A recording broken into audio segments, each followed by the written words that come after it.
मकई के रोटिया प्याजा बन के मछरिया हो हे मकई के रोटिया प्याजा बन के मछरिया हो हे मकई के रोटिया प्याजा।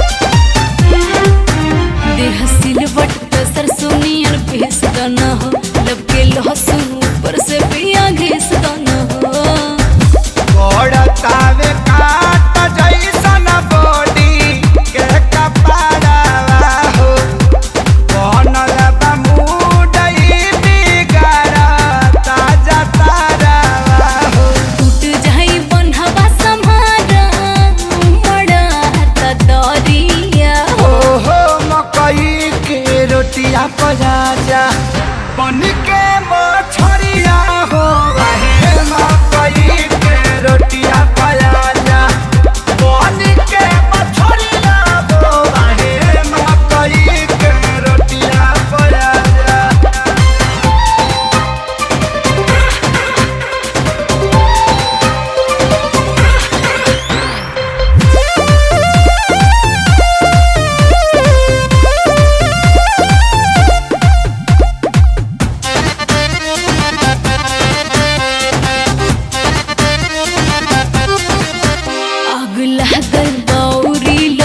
लाज शहरों को छोड़ो महक जाएगा लागे खाली बतिया में बीत जाई रतिया हो पानी बिना नेहिया के सूखा ता धरतिया हो बिचवे समुंदर से राजा गई किनारिया हो मकई के रोटिया प्याजा बन के मछरिया हो हे मकई के रोटिया प्याजा बन के मछरिया हो हे मकई के रोटिया प्याजा।